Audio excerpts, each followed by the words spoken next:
position himself in a spot that would guarantee space for Aurora. This is better though. This time, Tsunami Slam is on! And here we go with a pincer here coming in from Edward and Renegade. They're basically tanks though. Edward's a good damage.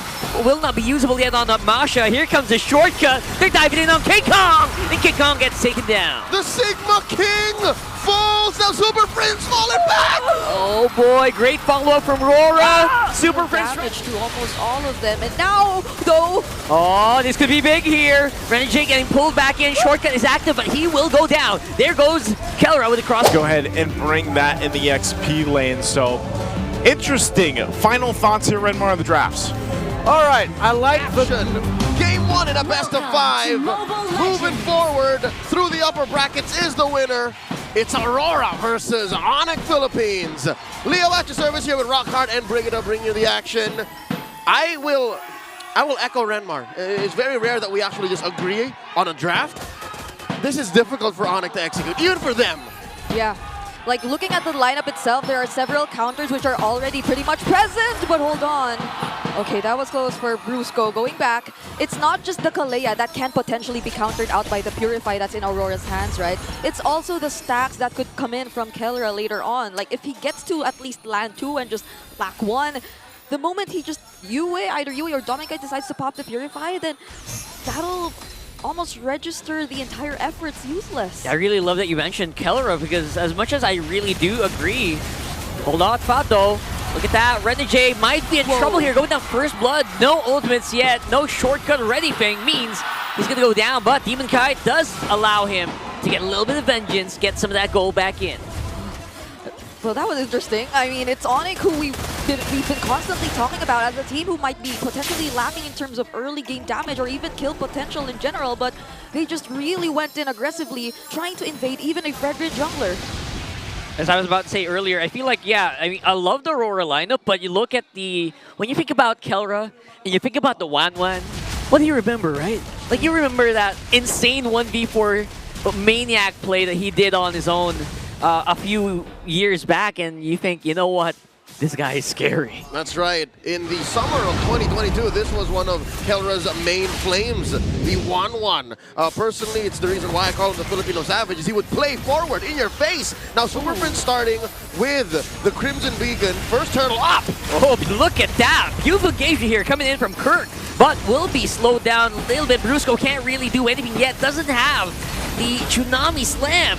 King Kong will be getting that turtle, and they could get a bit of an edge here on the coming fight, but looks like Aurora gonna decide to disengage. Rockhard, you don't even need it. Onic brute forced their way into scoring that first objective. Yep, Kirk did a great job in managing Edward from getting out of his lane. It's not just that, it's also the way Onic Philippines were able to immediately force out the Purify from US, so he barely could position himself in a spot that would guarantee space for Aurora. This is better though. This time, Tsunami Slam is on! And here we go with a pincer here coming in from Edward and Renegade. They're basically tanks though. Edward's a good damage, will not be usable yet on Masha. Here comes the shortcut. They're diving in on King Kong! And King Kong gets taken down. The Sigma King falls! Now Super Friends falling back! Oh boy, great follow-up from RORA. Super Friends trying to get some of that HP back, but no go. It's gonna be a lot of bodies in the flow here for Onic.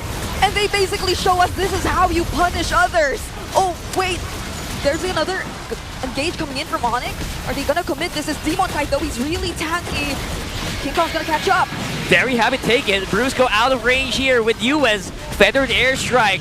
Edward is a huge threat on the front. Look at this guy going 1v1 on Kirk here. Oh. If there's anything we're gonna learn about that first turtle fight, is Onic can only re-engage when it's time. Yeah. So Onic time, that's what they're going off of, this very single-minded lineup. They can barrel through you, but only when they're ready. If RORA comes in and says, no, you're not ready, we'll flank you, it's over. Yeah, and I think this is one of the main pointers we had in the keys to victory earlier. It's that Aurora can potentially capitalize on all these overextended plays that Onic may potentially commit in the game, and we've seen a couple of them even in early as just 4 minutes of this game. So this is something that Onic probably has to take into consideration, because they've been forcing out a lot of reactions from Aurora, yes, but Aurora has the tools to actually punish them successfully. How about Turtle 2? Onic having a go at it once more. King Kong starting up. Demon Kite spotted him. Rusko to the scene. How did Renegade get back there? Oh my goodness, Renegade out of nowhere here! Getting another kill for Edward. This time around, King Kong is gone. No more turtle retribution available here. Shortcut is still active. They could go back if they want to. They could also bring Kirk maybe, but looks like that's not going to be a thing. They're going to just whittle him down slowly, force a flicker out, and then just keep the fight going. Why walk? That's how he got there. Why walk? And Onic did not check that portal. Yep, there are some crazy back and forths that are happening right now. Dominic didn't even need to join in the fight because Aurora has the necessary damage, or just even their mere presence and dominance on zoning out Onic Philippines away from potentially contesting that turtle. So that's the first objective. Oh my goodness, I thought the concussive blast was actually gonna get it away from him. Yep. How tragic would that be? That would be so... A singular chip in the face of two members of Onic with the retribution on cooldown. That would not fly. Which is normally, you know what, it's not a big threat, but then you are trying to force off that retribution coming in from your enemy jungler that's already big. And Renegade, he's been doing this non-stop every single time he's on the chip. Yeah, I like how you mentioned that. Major flinch.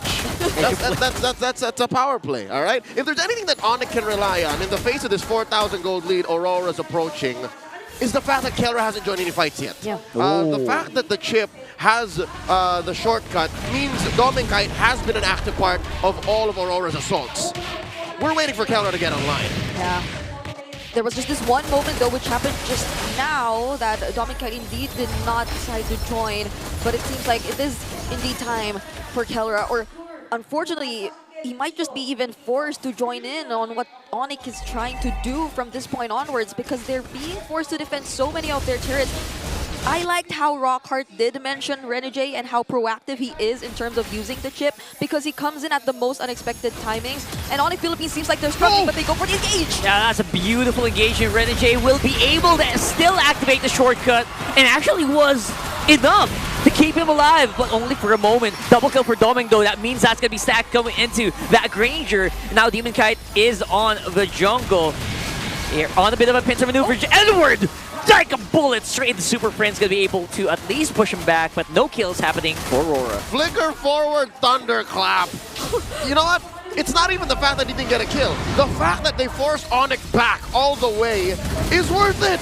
Yeah, it's only been 7 minutes, but just look at how they constantly invading. This is absolute domination here. Portal is active on that shortcut, and Kirk is all alone here on the front. They can't really go near, but they will be able to take out the Hitman. Renegade is costing them so much. Yeah. It's not like he didn't die recently for another 2-for-1. He respawned, came back, and then caused them more trouble. Yeah, Onic it feels like Onic already know that they really have to deal with Renegade, which is why they tried and attempted to take him out, but it just cost them a lot more, especially as they have to consider the other damage dealers. They have to consider Yue. There's no one essentially who could reach the damage dealers at this point. Both Dominic Kite and Yue are proving to be a huge problem, and this is what you get for a glue. You get to start things front to back, or ideally in this kind of scenario, because you can't risk going in too deep. Aurora, they're the ones taking control of the entire map. They're denying Onic's main strength. You can't even come in. It's sadistic what Aurora's doing. You saw that last turtle, how they were saying, look, look, look, turtle's at neutral, all right? Demon Kai's not even close to it. King Kong, come on, come on. Oh, full-scale denial. Yeah, if they do that, King Kong gets punished, there comes Kirk! And they're trying to do this. Kirk is the one trying to do the punish, and the stick gonna come in. Yue is so far away from home though. Shortcut is active once more, but this time around looks like a better engagement coming in from Onic, using that Tsunami Slam to isolate Renegade. Yep. And Kirk got away with it. So this is the first win for Onic since that first turtle. Yeah, the shortcut was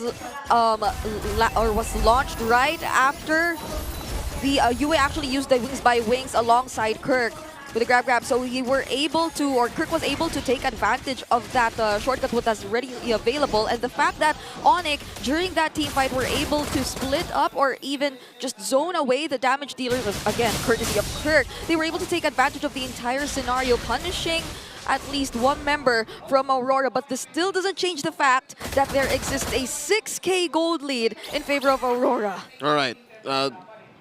It's a blessing to know what's wrong. And so far, Onic has figured out that if we divide and conquer, we can cut down that lead. We can get away with free wins. But Aurora, they're still in the driver's seat. Gas, pedal to the metal, and look at that. Edward is not letting up. These holy shields are going to go. That's Yeah. right. Just like what we saw like in the games yesterday, right? Exactly what Free Martisi has been doing. This Masha really starting to get into form. Yep, and that Masha is on the way to a second item BOD. So imagine if actually Renegade gets to look for the perfect target with the shortcut and then just calls for Edward to try to burst him down with all the thunderclaps that are readily available. And now Onic needs to watch out for that portal near their purple buff because Renegade might decide to come in anytime, and that's exactly what they're doing right now. It's a favored portal for Renegade. And again, how unfortunate that it's close to the Lord too. Yeah, and Renegade can actually do it, but he's a little far from zone here. Doesn't really have that much information. They're waiting to make a big play, essentially. They don't want to be too crazy. And maybe looking at Edward. Maybe he's waiting for the call from Edward on top. Yeah, this is a very difficult Lord dance for Onic to partake in. They don't know the steps. They got 2 left feet, and they know that Edward there he is. could get a split push. Clean take. RORA scores, nothing Onic could do. That was a perfectly timed Y walk there for Renegade as well. Was. They had to deal with the waves, and as much as Brusco had the information, he was just standing there in the brush right next to the portal.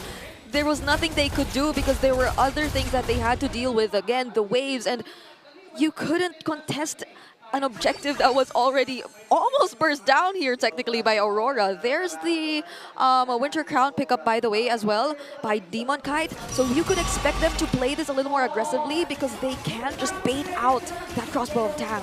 Yep. The way that Demon Kite is building this Fredrin, again, he's very comfortable with the hero, not just because the resurgence of utility junglers is he having to play this. He's used to the old Fredrin. About 2 years he had to play the Fredrin to stay on top of MLBB eSports. He's building it very efficiently. Antique Kiras, Rainy Armor, and then the aforementioned Winter Truncheon. Like literally, he is just a wall. A walking brick house. Yeah, he has to be the wall for Aurora at this point because Edward is literally going full damage here, or so far he's going for the damage items. And Renegade, he picked up the fleeting time, and now they might actually look for another kill. That's a very early feathered airstrike here activated by Yue, forcing back Onic inside the base. Go Turtle for the meantime, although we have a Lord. They're doing the big defense. And it's really hard to actually get near, but at the same time, RORA can't really touch these turrets too much as well because of the threat of the Kalea. Yeah, how unfortunate is it that we went past 12 minutes by the time the waves were in sync and approaching their base turrets. It was very fortunate for Onic that they didn't lose a single base turret. But that was enough for Aurora to deal damage to almost all of them. And now, though... Oh, this could be big here. Renegade getting pulled back in. Shortcut is active, but he will go down. There goes Kelra with a crossbow of Tang. But Kirk, their big front line, is now out of commission. They're going to have to back off here. 2 for 1. Again, the Hitman capable of buying so much away from the Super Famine. Kelra Wintertron! Oh my goodness, that win chant was right on time. 1 second less, and that could have been it. We'll stay alive for the meantime, though, and we'll still allow Onic to clear. Yep. Airstrike coming in from Yue, but they're just zoning out Onic. They don't want to go away without taking a single base turret from Onic, and there's 30 seconds before the next objective, but it's just looking very rough for Onic, considering that even when Kelra was able to dish out the crossbow of Tang earlier, and despite the presence of the Corrosion Scythe with Talker and the Has Claws, we barely felt the damage towards the members of Aurora. Between the 3 items, 4 that Kelra has, I'm guessing it's all utility right now. Yeah. Lifesteal, the attack speed, the extra farm with the Wind Talker, the Wind of Nature. Penetration. Invest in...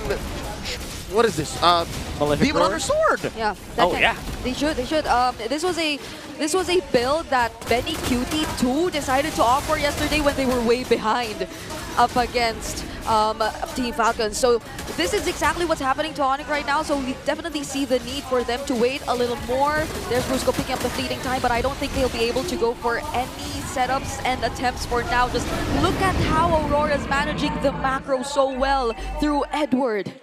Here's what's worse. Onyx lineup isn't even really built to deal with waves. I'd put their wave clear on a scale of 1 to 10, like a 6.5. Yeah, 100%. I feel like they also know this, right? That's why they're not even trying too hard to go for the contest on that Lord. Oh God, Lord's inside the base. What a synchronized push by Aurora! This is a huge push. There's just no way that you can deal with all of this. Everyone is clumped together with a big feathered airstrike from you, and that's gonna be it for game number 1. It's gonna be Aurora taking him out. The defending champions seem to still have some thoughts about yesterday, and this didn't feel like a game that they were all in on. They came from 2 different sides and they made it work. A shortcut on the other side, and that's better.